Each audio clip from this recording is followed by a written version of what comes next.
My name is Azaria Lane, 32 years old, living in Boston with my 8-year-old daughter, Nora. We weren't wealthy, but I believed that as long as we had each other, we'd be fine. My family, my parents, and my sister had never truly supported me since I chose to be a single mother, yet I still believed that when crisis struck, they would stand by me. Boston in autumn is usually beautiful, with bright red maple leaves and crisp air, but that night was different. Rain poured down relentlessly, the streets glistening under streetlights, and I ran through it, clutching Nora in my arms, her blood soaking through my coat. I didn't know how I was going to save her. All I knew was to run toward Massachusetts General Hospital, where everything would begin to change. That night, Boston's rain felt like the sky was pouring out all its rage onto the city. I burst through the ER doors of Massachusetts General Hospital, clutching Nora, my daughter, as her blood soaked through my coat, seeping into every cold, heavy thread. Each step felt twice as hard, my body drained and my heart on the verge of breaking. Her breath was shallow, her eyelids fluttering, and all I could whisper was, "You're gonna be okay, baby. I'm right here." Nurses rushed in, prying her from my arms and wheeling her down a hallway lit with harsh white lights. I stood frozen for a moment, my hands still holding the phantom warmth of her body, before stumbling toward the waiting chairs. My fingers trembled as I dug out my phone. When my father, Gregory Lane, answered, my voice cracked. "Dad, I need you. Nora is—" Before I could finish, his voice cut through like ice. "You had her. You deal with her. I'm not involved." Then a sharp click, sealing off the last shred of hope I had. I sank into the hard plastic chair, my back pressed against the cold surface, the sound of the rain outside mixing with the wail of incoming ambulances. Around me, families huddled close, their warmth a stark contrast to the damp isolation wrapping around me. I bit my lip to hold back a sob, but my heart was splintering piece by piece. Just an hour ago, I believed that no matter what, my parents would stand by me. But here, as my daughter fought for her life, I realized a brutal truth. Not every family chooses love. I forced myself to swallow the sting of my father's rejection, took a shaky breath, and dialed my mother, Margaret Lane. Each ring felt like another twist of the knife. When she finally picked up, my voice was breaking. "Mom, Nora's in the ER. They need a cosigner for emergency surgery. I can't do this alone. Please." There was silence on the other end for a few seconds, just the sound of a heavy sigh. Then her voice came through, cold and tired. "Azaria, you put yourself in this position when you chose to be a single mother. You've always thought you didn't need anyone. So prove it now." My throat closed up. I tried to respond, but the only thing I heard was the flat tone of the call ending. And just like that, the last door to my family slammed shut. I set my phone face down on the chair beside me, as if burying it under the cold plastic. The rain that had soaked my clothes was now in my bones, each shiver rattling through me. I looked up and saw a father cradling his son, whispering comfort, a woman resting her head on her elderly mother's shoulder, siblings sharing a thin blanket.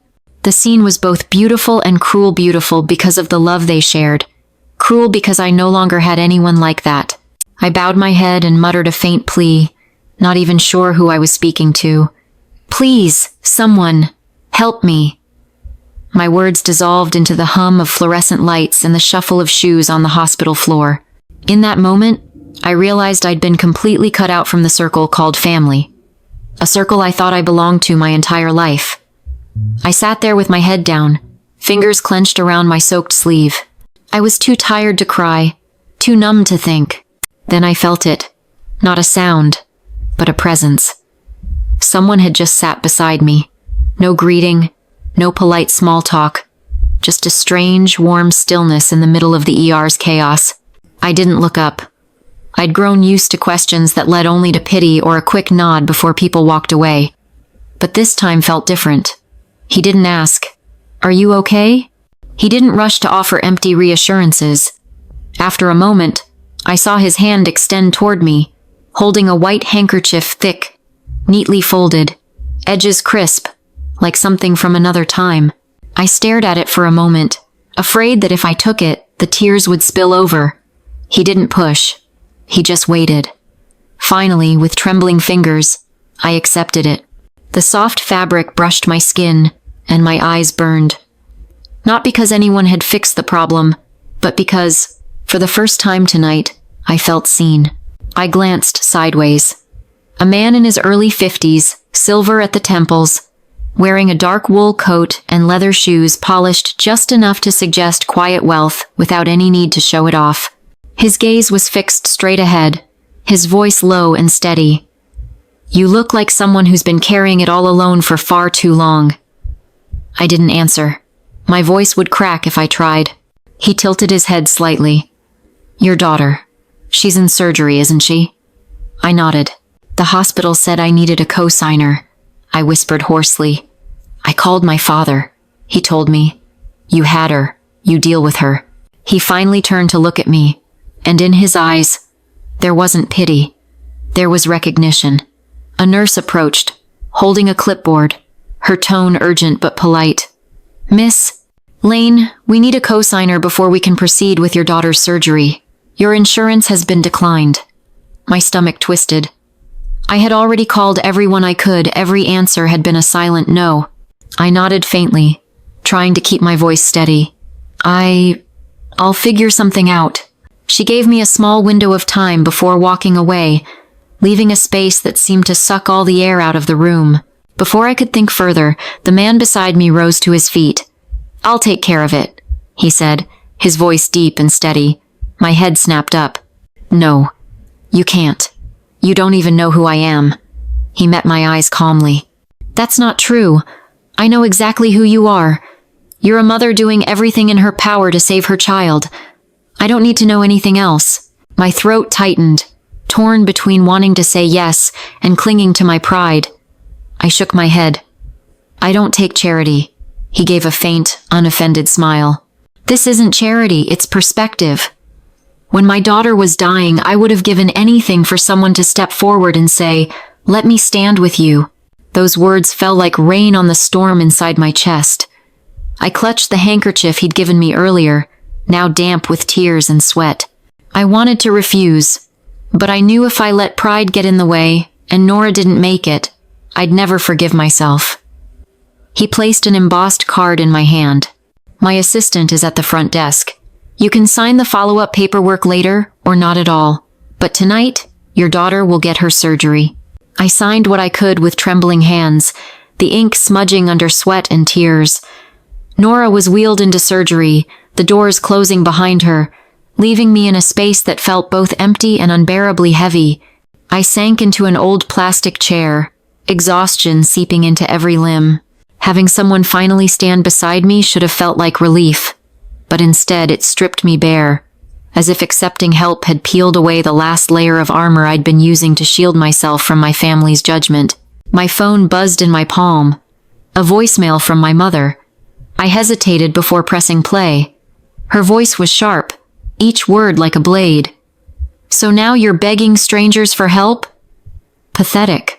If you think taking money from a billionaire makes you some kind of hero, think again.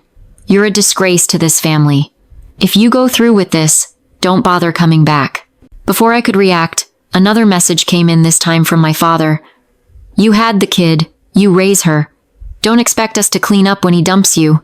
People like that don't do charity, they collect favors. Congratulations, you just sold your pride." I stared at the screen, but this time, no tears came. Not because I was numb, but because clarity had finally settled in. No matter what I accomplished, they would never see me differently. I could walk in with a Nobel Prize, and I'd still be the mistake.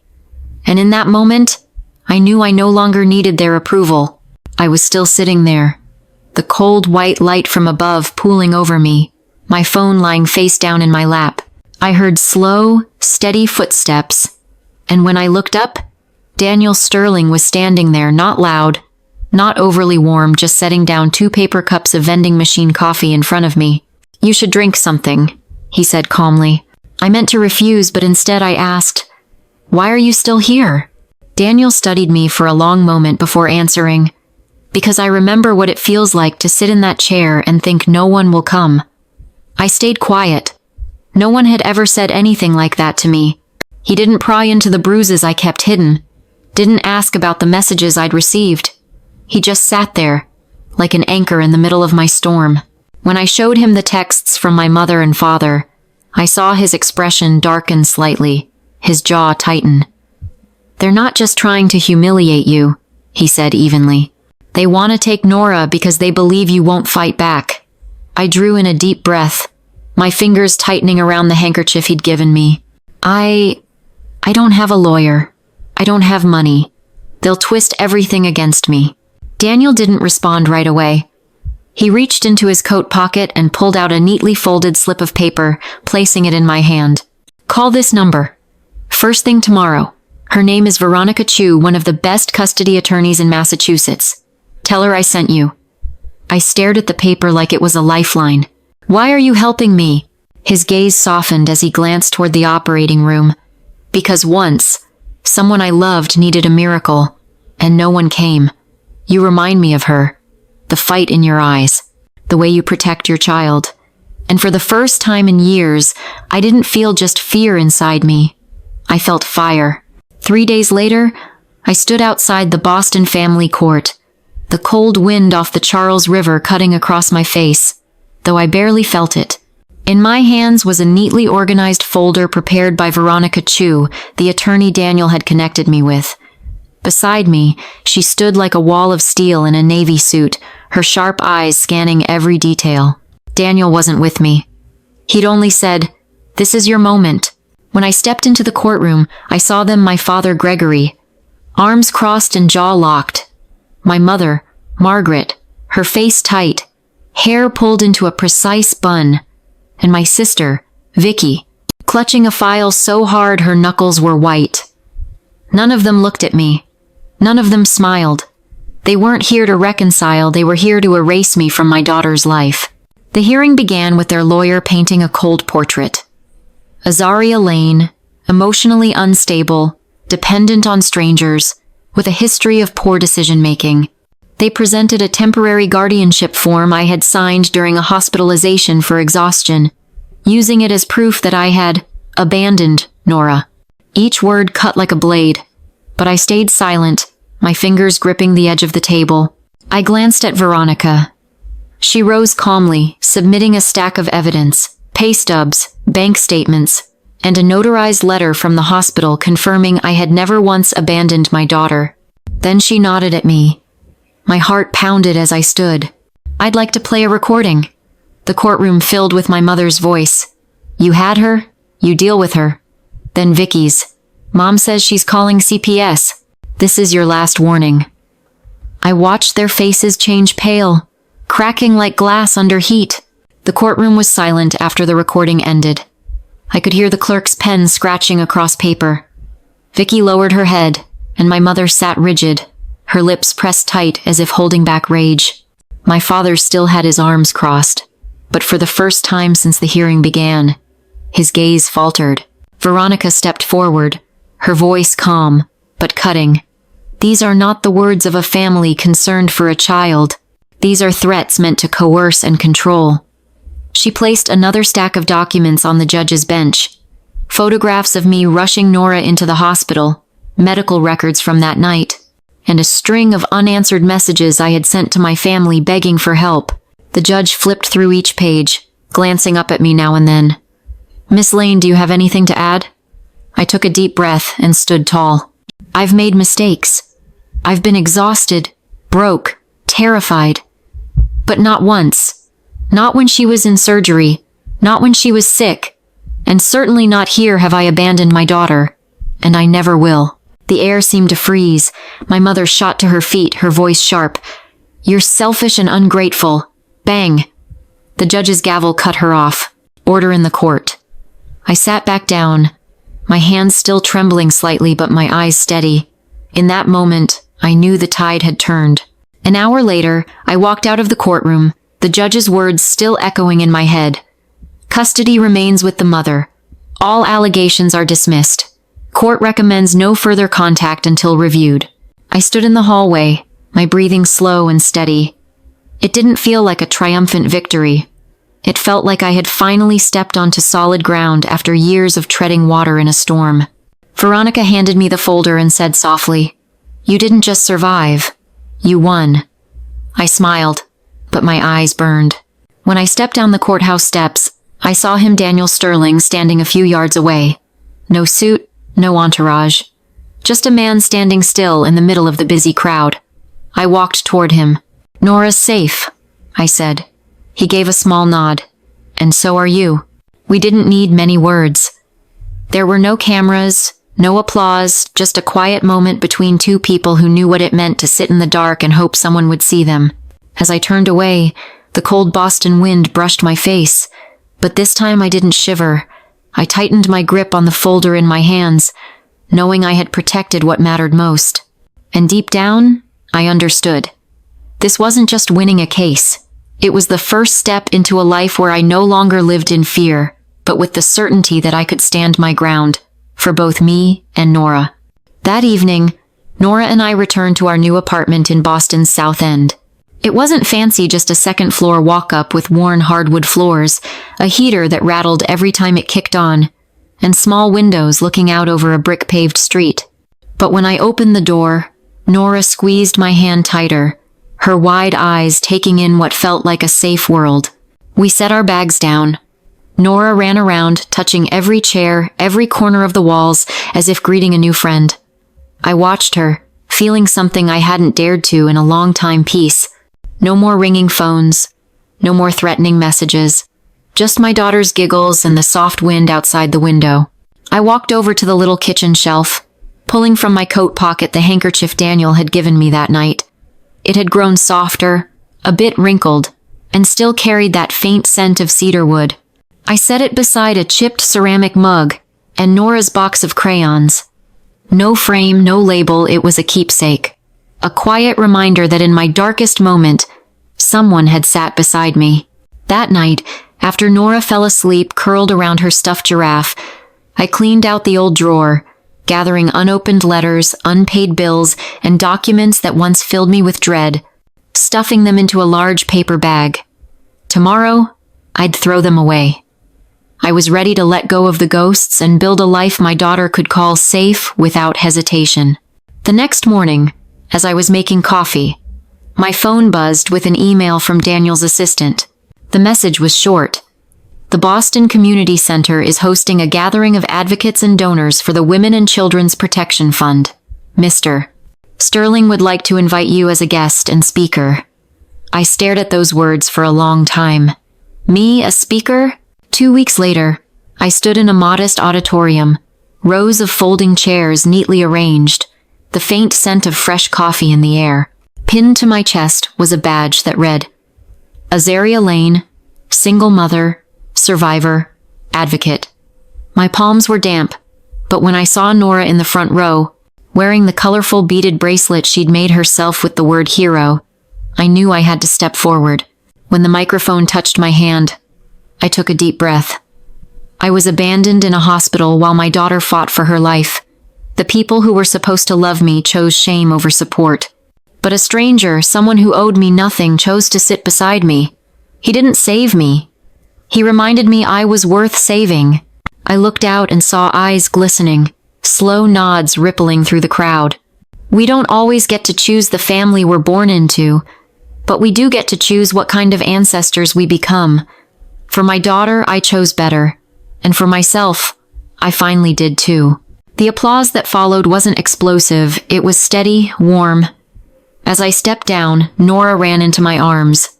Mommy, you talked like a superhero. I laughed through tears. Maybe, just maybe. She was right. When the event wrapped up, people began to drift away, leaving only a few small clusters in conversation. Daniel walked toward me, holding a plain white envelope. I instinctively took a small step back, old habits, but he smiled. It's not money. He handed it to me. Inside was a brief contract, an invitation to help lead a new initiative providing support services for single mothers and children. You have the story, the strength, and now the voice. I want you to help others believe they can stand too, he said. I looked down at the contract, then over at Nora, who was chatting animatedly with a volunteer, her eyes bright. I thought of all the sleepless nights, the moments of breathless fear, and the day I stood in court without bowing my head. I nodded. Yes. That evening, we walked home. Nora skipped ahead, the autumn wind in Boston tossing her hair like ribbons. When we passed Massachusetts General Hospital, I paused for a moment. It was the place where I'd lost faith in my family, but also the place where I'd found a new path. I no longer felt fear when I looked at it. We kept walking, leaving the heavy memories behind. Ahead was a long road, sure to have its challenges, but this time, I wasn't just surviving. I was living, truly living for me and for Nora, and I knew that from this moment on, we would never walk alone again. My journey with Nora taught me this. Family isn't just about blood. It's about the people who choose to stand by you when everything falls apart. I once believed strength meant standing alone, but I've learned that courage can also mean accepting help and letting others in. From the moment a stranger sat beside me in the ER to the day I stood in court fighting for my daughter, I discovered that kindness can come from the most unexpected places, and it can change your life. If you're in a dark chapter of your life, remember this: you are not alone. Maybe you haven't yet met the person who will sit beside you, like I did, but they are out there, ready to reach out. And when your moment comes, be that person for someone else. Ask yourself, will I be the kind of ancestor my children can be proud of, or will I keep repeating old cycles? Life gives us choices, and I chose better for my daughter and for myself. If this story touched you, leave a comment and share your thoughts. Your words might become the encouragement someone out there desperately needs. Don't forget to hit like and subscribe so we can keep walking together through stories of resilience, love, and the strength to overcome. Every share, every kind word, can create a ripple that reaches hearts in need of hope.